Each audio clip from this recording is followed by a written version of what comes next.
I was working in a state job, and it was not for me sitting at a desk. There had to be more than this. It was not enough for me. Schnucks was opening at the time, and they were hiring bakery, and I got in and started frying donuts at like 2 o'clock in the morning, and I loved it. I loved frying the donuts, I loved being there, I loved the creation, and that is where I met Chef Dennis Bahm, who is over at that time was at Capitol Plaza. He got to know me and he wanted to hire me and goes, you need more than this. You need more. You would be really good. You should work with me in my kitchen. I started as a dishwasher, then a prep cook, and then up to a line cook, and I loved it. I loved the smell of the kitchen. I loved the sounds of the kitchen, and I was one of the first females to actually ever work on the line. That time there was a glass ceiling in our industry. There was no, we're all equal. It was hard. He's old school and he was hard. He introduced me to my first American Culinary Federation. I saw them do amazing things for their community, and I wanted to be a part of that.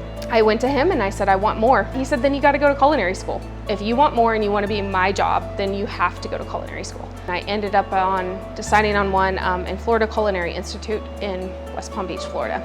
There was a class that had graduated ahead of us. Some of them got accepted into MGM Grand's management associate program, I think is what it was called. So I applied for the program and I got chosen. You would work at each of the facilities that they owned at that time. I think it was 11.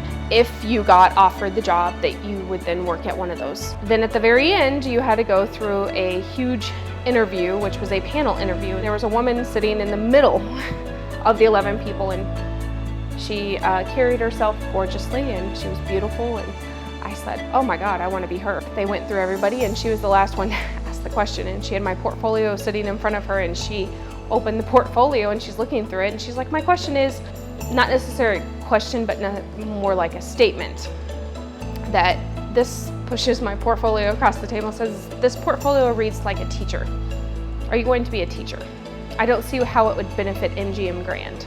I thought everything that I was doing right in my career and my path and all the things that have opened up to me was because of, it was what was supposed to happen. And she crushed all of that like that. Not knowing that that was meant to happen that way. It was meant to crush me, to tell me that I wasn't meant to be there, I was meant to be a teacher.